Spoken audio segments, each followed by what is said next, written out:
जय श्री कृष्ण दोस्तों। मैं सूरज आप सभी व्यूअर्स को मेरे YouTube channel science of souls में स्वागत करता हूं।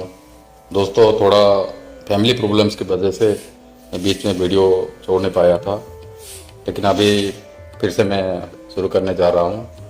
और श्रीमद् भगवद गीता का जहां से हम लोग अध्याय का छोड़े थे, मतलब द्वितीय अध्याय का 6 नंबर श्लोक तक हम लोग जाने थे। आज मैं 7, 8, 9वां और 10वां श्लोक के बारे में हम लोग समझेंगे। तो दोस्तों, बिना समय गवाए चलिए शुरू करते हैं। तो पहले हम लोग 7 नंबर श्लोक को समझेंगे। तो चलिए दोस्तों, पहले रिसाइट करते हैं। कार्पण्य दोषपहत स्वभावः पृच्छामि त्वां धर्म समूढ़चेतः यत्श्रेयं स्यान्निश्चितं ब्रूहि तन्मे शिष्यस्तेऽहं साधिमां त्वां प्रपन्नम्। अर्थ: कापुरुष रूपक दोष के द्वारा मेरे स्वभाव तिरस्कृत होने के कारण और धर्म के विषय में मेरा अंतःकरण मोहित होने के कारण मैं आपसे पूछ रहा हूँ, जो निश्चित रूप से कल्याणकारी हो वो मुझे बताइए। मैं आपका शिष्य हूँ, आपके निकट शरण जाने के कारण मुझे शिक्षा दीजिए। तो दोस्तों, हम लोग जैसे जानते हैं कि अर्जुन युद्ध नहीं करना चाहते थे, इसलिए वो भगवान से नाना प्रकार की युक्ति किए थे पहले अध्याय में, और अभी दूसरे अध्याय में भी वो वही चीज़ को अलग अलग तरीके से बताने की कोशिश कर रहे हैं। तो चलिए दोस्तों, इसके बारे में स्वामी श्री रामसुख दास ने क्या बोला है उसके बारे में समझते हैं। यद्यपि अर्जुन युद्ध ना करने को सर्वश्रेष्ठ नहीं मानते थे, फिर भी पाप से रक्षा पाने के लिए युद्ध से निवृत्त रहने के सिवाय उनके पास अन्य कोई उपाय दिखाई नहीं पड़ रहा था। इसलिए वो युद्ध नहीं करना चाहते थे और उस निवृत्ति को दोष न समझकर एक अच्छा गुण समझ रहे थे। लेकिन भगवान के निसंदिग्ध वचनों को सुनने के बाद उनके मन में विचार आया, हो सकता है युद्ध से निवृत्त रहना मेरे लिए उचित नहीं है। ये तो एक प्रकार का नपुंसकता है जो कि मेरे क्षात्रधर्म और स्वभाव के विरुद्ध है।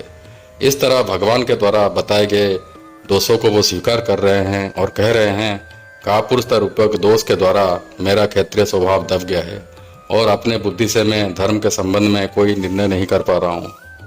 तीसरे श्लोक में श्री भगवान ने कहा था, हृदय का तुच्छ दुर्बलता और कापुरुषता त्याग करके युद्ध के लिए खड़े हो जाओ। इसलिए धर्म अर्थात कर्तव्य के बारे में अर्जुन के मन में कोई शंका नहीं रहनी चाहिए।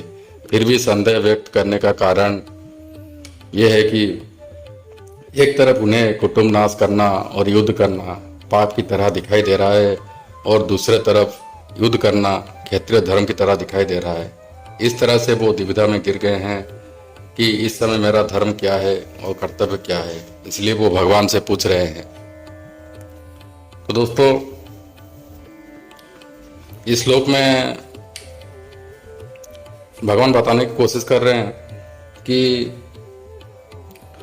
अर्जुन में एक तरफ दिखाई दे रहा है कि वो अपना अगर कुटुंबजन को मार देगा तो उसे पाप लगेगा, और दूसरी तरफ दिखाई दे रहा है कि युद्ध ना करना भी क्षत्रिय धर्म के विरुद्ध है। और भगवान जो वचन बोले हैं कि तुम्हें युद्ध करना चाहिए, तो उसी का प्रभाव उनके ऊपर गिर रहा है। इसलिए वो कर्तव्य क्या है इसके बारे में उनसे पूछ रहे हैं। यत्श्रेयं स्यान्निश्चितं ब्रूहि तन्मे। इस अध्याय के दूसरे श्लोक में श्री भगवान ने कहा था, युद्ध से निवृत्त रहने का तुम्हारा विचार व्यर्थ है, जिसमें अपना कल्याण निहित हो। श्रेष्ठ पुरुष केवल वही आचरण करते हैं। ये बात सुनने के बाद अर्जुन सोच रहे हैं, जो श्रेष्ठ पुरुष करते हैं वो मुझे भी करना चाहिए। इस तरह अर्जुन के मन में अपने कल्याण की इच्छा जागृत होने के कारण वह भगवान से पूछ रहे हैं, जिसमें मेरा निश्चित ही कल्याण होगा, आप मुझे वो मार्ग दिखाइए। शिष्यस्ते अहम। अपने कल्याण के बारे में पूछने का कारण उनके मन में ये भाव आया कि कल्याण की बातें तो गुरु को पूछा जाता है। इसलिए अर्जुन के मन में जो रथिपन का अहंकार था वो टूट गया, जिस अहंकार के वजह से उन्होंने भगवान को आज्ञा दी थी कि मेरे रथ को दोनों सेनाओं के मध्य में खड़ा कीजिए। अब आत्म कल्याण के बारे में जानने के लिए शिष्यत्व ग्रहण कर रहे हैं और बोल रहे हैं, मैं आपका शिष्य हूँ, मुझे कल्याण का मार्ग दिखाइए। तो दोस्तों, पहले वो पहले अर्जुन के मन में रथिपन का भाव था, इसलिए वो भगवान को आदेश दे रहे थे, लेकिन अभी भाव परिवर्तन होने के कारण उनका वो शिष्यत्व ग्रहण करने गए हैं। साधिमाम त्वांग प्रपन्नम, जैसे केवल माँ के ऊपर निर्भर रहने के कारण एक छोटा बच्चा अगर बीमार पड़ जाए तो उसे दवाई खानी नहीं पड़ती, बल्कि उसके माता को दवाई खानी पड़ती है, ठीक उसी तरह अगर मैं गुरु के संपूर्ण शरणागत हो जाऊं और उनके ऊपर निर्भर करूं तो मेरे कल्याण का दायित्व गुरु जी के ऊपर आ जाएगा। मेरे कल्याण के बारे में स्वयं गुरु जी को ही सोचना पड़ेगा। ये भाव रखकर अर्जुन कह रहे हैं, मैं आपका शरणागत हूँ, मुझे शिक्षा दीजिए। इस श्लोक में अर्जुन 4 चीजें कर रहे हैं। पहले धर्म के बारे में पूछ रहे हैं, दूसरे कथा में अपने कल्याण के लिए प्रार्थना कर रहे हैं, तीसरे कथा में शिष्यत्व ग्रहण कर रहे हैं और चौथे नंबर कथा में शरणागत हो रहे हैं। तो दोस्तों, अभी आगे की श्लोक यानी 8वां श्लोक को समझते हैं। पिछले श्लोक में अर्जुन श्री भगवान के शरणागत तो हो गए, फिर सोचने लगे श्री भगवान तो युद्ध करना चाहते हैं, पहले जैसे बोले थे युद्ध के लिए तैयार हो जाओ, उस तरह फिर से युद्ध करने के लिए आज्ञा दे देंगे, और हो सकता है मैं अपने हृदय की भावनाओं को पूर्ण रूप से उपस्थापित नहीं कर पाया हूँ। इसी दृष्टिकोण से युद्ध ना करने के सपक्ष में अर्जुन स्पष्ट से मना कर रहे हैं। तो चलिए दोस्तों, 8वां श्लोक को रीसेट करते हैं। न हि प्रपश्यामि मम पनुद्यात् जत्शोकम उत्सणम इंद्रियाणाम अवाप्य भूमौ असपत्नम रुद्धम राज्यम सुरणामपि च आधिपत्यम। अर्थ, क्योंकि पृथ्वी में धन धान्य समृद्ध, शत्रु विहीन निष्कंटक राज्य और स्वर्ग में देवगण का आधिपत्य मिलने के बाद भी इंद्रियों को शुष्क कराने वाला मेरा ये दुख दूर हो जाएगा, ये मैं देख नहीं पा रहा हूं। व्याख्या, अर्जुन विचार कर रहे हैं, लगता है श्री भगवान सोच रहे हैं युद्ध में अर्जुन विजयी होगा तो उसे राज्य मिलेगा, जिस कारण उसका चिंता शोक दूर हो जाएगा और संतोष मिलेगा। लेकिन शोक की वजह से मेरी ऐसी दशा है कि विजय प्राप्ति के बाद मेरा ये शोक दूर हो जाएगा, वो मैं नहीं देख पा रहा हूँ। अवाप्य भूमौ असपत्नम रुद्धम, अगर मुझे धन धान्य समृद्ध निष्कंटक राज्य भी मिल जाए, अर्थात जिस राज्य में प्रजा बहुत सुखी हैं, प्रजाओं के पास बहुत धन संपत्ति है, किसी चीज की कोई कमी नहीं है और शत्रु उपद्रव भी ना हो, फिर भी मेरा ये शोक दूर नहीं होगा। सुरणमपि चाधिपत्यम, इस पृथ्वी के तुच्छ भोग विलास की बात छोड़िए, अगर मुझे इंद्र का दिव्य भोग विलासपूर्ण राज्य भी मिल जाए तब भी मेरा ये शोक ज्वाला और चिंता दूर नहीं हो सकता। पहले अध्याय में अर्जुन ने कहा था, मैं विजय नहीं चाहता, राज्य या सुख भी नहीं चाहता, क्योंकि उस राज्य से क्या मिलेगा, उस भोग से क्या मिलेगा, उस जीवन से क्या मिलेगा।